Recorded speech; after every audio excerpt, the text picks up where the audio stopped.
Welcome to Book Spectrum. I'm Chris Cordani, your host.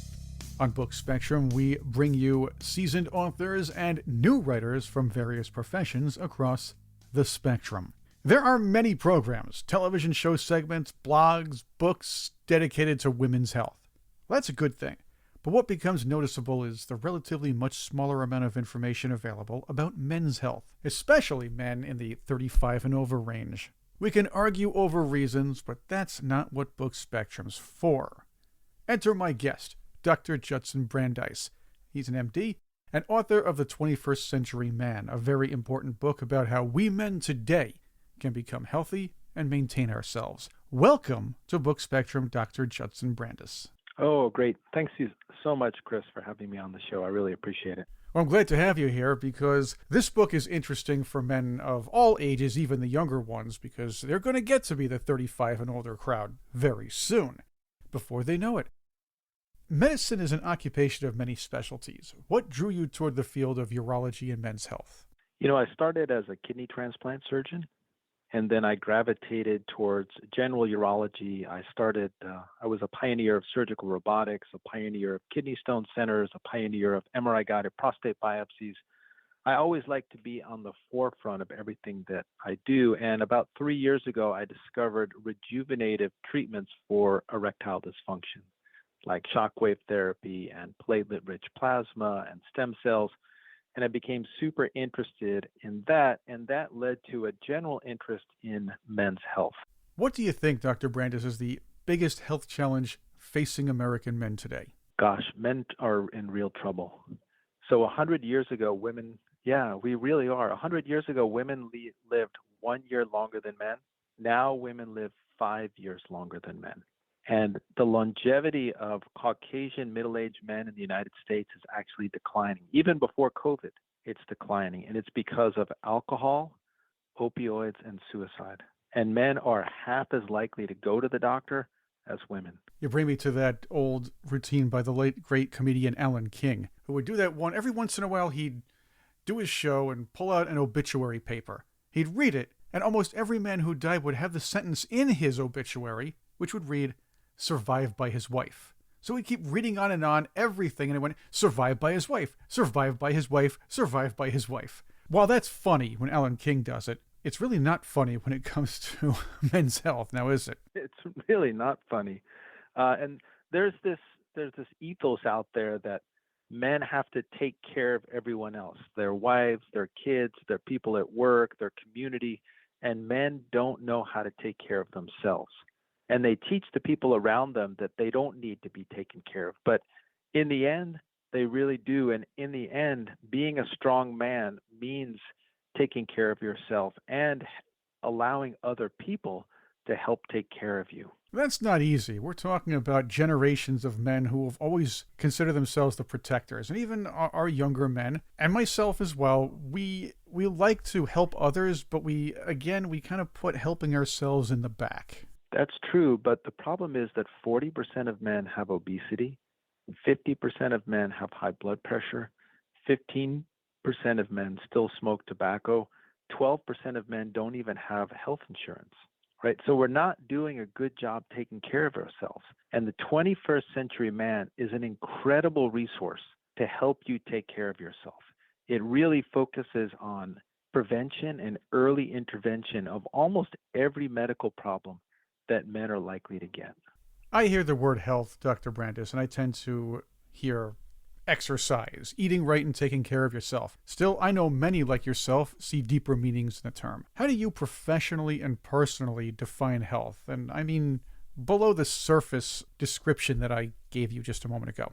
Well, the book really focuses on general physical health, but it also focuses on mental health, which is more and more important these days, on emotional health, on social health, on relationships, and on sexual and intimate health. So there are many, just like there are many different types of intelligences, there are many different types of healths. And if you don't get all of those right, then your life will be lacking or you'll be missing out in some way. I'm talking with Dr. Judson Brendeis. The 21st Century Man is his book. You're listening to Book Spectrum. What makes this interesting, the 21st Century Man, that is, Dr. Brandeis, is the way you frame it. You put it around the classic epic story theme of the hero's journey. Instead of making this a simple nuts and bolts book, which would be appreciated, and you do provide a lot of that, why did you take this course in creating the tome? Well, the thing is, most men know what they have to do. Don't drink, don't smoke, don't do drugs, exercise every day, don't eat too much, stretch and meditate every day, right? But we don't do that. And the reason that we don't do that is that there are pressures in life and time crunches and kids and wives and jobs and so on and so forth. And the problem is that we make dumb decisions because we don't see ourselves as the heroes of our own journey. We look to people like Tiger Woods or Tom Brady or Michael Jordan or whoever to be the heroes, and we live and die based on sort of what happens in their lives. But when you begin to look at your own life and you begin to look at yourself as the hero of your own journey, then the decisions that you make become so much more important and impactful for yourself. And I think if men began to see themselves as the heroes of their own journey and the importance of the decisions that they make as impacting themselves and the people around them, then they would be more likely to make decisions that really benefited themselves and those folks around them. That's an interesting point, because a main principle in the 21st century man is the idea that men can reach that true potential. But we all know it's something all of us don't always reach. What do you think keeps us men from not getting there? In life, there are so many things that hold us back. According to the hero's journey, first of all, sometimes people are limited just by the hometown that they grow up in. Some people never want to leave home and pursue what could be, a bigger career for themselves. Sometimes responsibilities of home life, whether it's taking care of parents or friends, limit people in terms of what they can pursue in life. And then some people just don't have the determination or the will to maximize their potential. But for those people who have the determination and the will to maximize their potential, they can truly be the heroes of their own lives. And, it's important to use a book like The 21st Century Man to help you maximize your health in all aspects so that you can reach the end of your journey. Here's the other thing, and I'm guilty of this. You say in the United States and globally, men are generally not good at utilizing primary care services. Many men don't bother to get checkups, which is sobering. As a chap, I tend to agree with you. I've put off procedures and medical checkups regularly. I'm also not a fan of needles, but apparently I'm not alone. What keeps men from taking care of themselves and engaging in this preventative health care? I know you touched on it a little bit before, but let's go a little more in depth. Yeah, well, we're busy, and things seem to work until they don't. So, for example, the cardiology chapter will tell you that the first sign of heart disease in 1/4 of men is sudden death. At that point, it's too late. You could have had a coronary calcium score 10 years ago that would have told you that you were on the wrong path. So there are so many preventative tests and preventative procedures and things that you can do as a man that will keep and maintain your health. And it's critically important to learn about those things and to put those things in action before it's too late. What inspired you to write this? I know you have your own patients who come to see you. You could easily have just stuck with them. But what inspired you to write this 21st Century Man as an advice to men who really, really need to get out there and get to the doctors and just say, hey, check me out a little bit. I want to change my life. I want to become the hero of my own story, or at least the healthy guy in my own story. Yeah, I have a chapter at the end of the book called Leaving a Legacy. And I've really been blessed with an unbelievable education. I went to Brown University. I went to Vanderbilt for medical school. I did research training at Harvard. I trained in surgery and urology at UCLA. And I've had an amazing career as a urologist. And I really wanted to give back. And the patient population I really, really care about are midlife men and beyond. Because they have such a rough go. And, I have a talent of connecting with patients and really caring about my patients. And I wanted to fill a book with everything that I have learned over the past 25 years about men's health. And then all of the colleagues that I've gathered in my 25 years. So there are 60 of them that wrote chapters in the book for free to help men improve the quality of their life. And The book is over 900 pages. It's over 101 chapters, but every word in the book counts. It's not one of these 900-page books that could be written in 20 pages. The amount of information in the book could only be expressed in 900 pages. And I can promise you, as the writer and the editor of 101 chapters, that I will not waste 1 second of your time. Every word in this book is important, and there's a sense of humor in the book. Every chapter has a funny quote. There are really amazing patient stories that come from all of our medical practices. This is an essential book for any man over 35 who wants to take care of their health. This is the ultimate resource guide that you need now, and you'll need in the future, and you'll continue to read it for the next 5, 10, 15 years. I'm talking with Dr. Judson Brendeis, the author of The 21st Century Man on Book Spectrum. Any scientist and doctor is going to tell us heredity is something men should always take into consideration when it comes to health matters and maintenance. That makes sense. You do in the book also stress the importance of a lifestyle. We're talking about stress. We're talking about eating habits, exercise habits, sleeping habits, not sleeting habits, although it's winter, so hey, overdoing things, and activity or lack thereof, to name a few. So, in the book, there's a chapter on genetics. So there is a huge genetic component of health, but also to accompany that, there's a huge amount of information about lifestyle. But I've learned from taking care of men that you can't tell a man, do this, and expect a man to do it. You have to explain the reason, the rationale. And when a man can make an informed decision, the compliance with that decision is much, much greater. So, there's nothing in the book that says eat this, eat that, but there are chapters like what is food? There's chapters that explain, how to lose weight based on calories, how to exercise based on how you build muscle.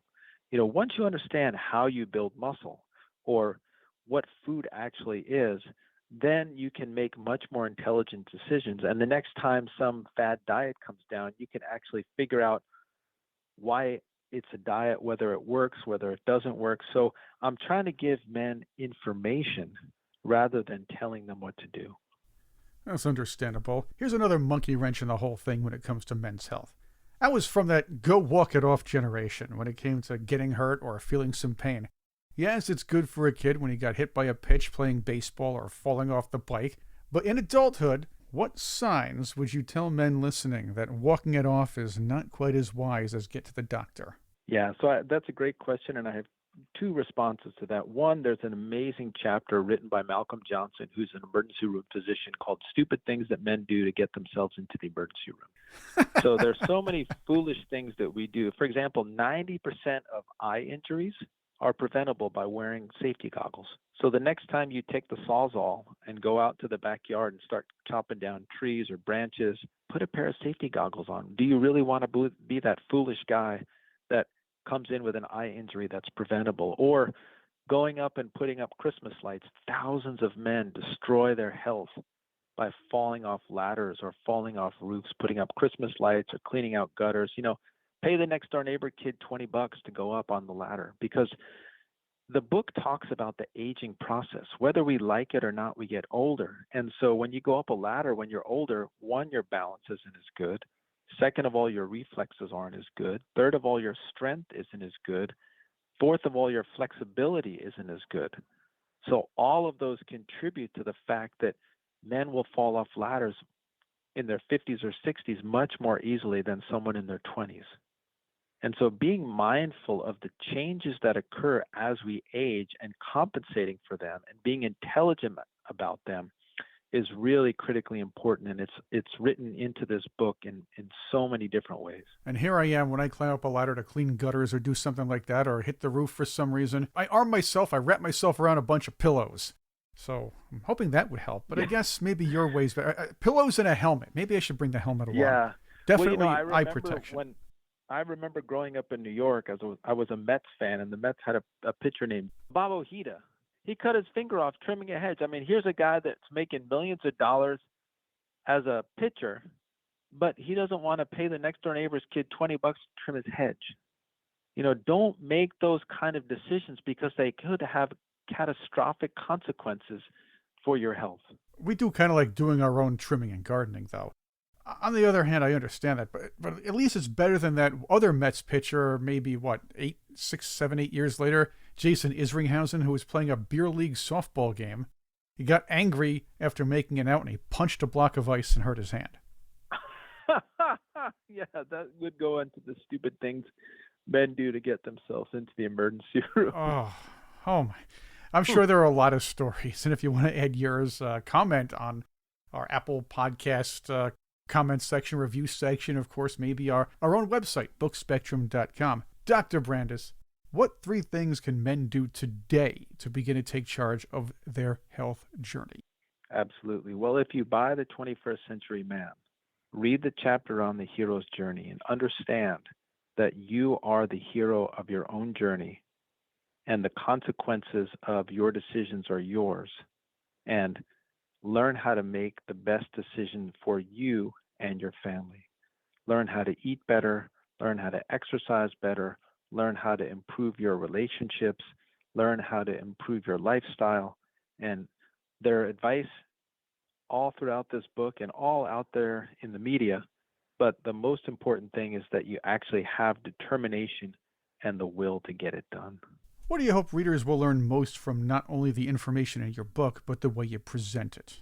What I really hope that the readers learn from the book is that, you really matter and your health matters. It's like when you're flying in the airplane and they say if the oxygen light goes on, breathe your oxygen first before you help other people.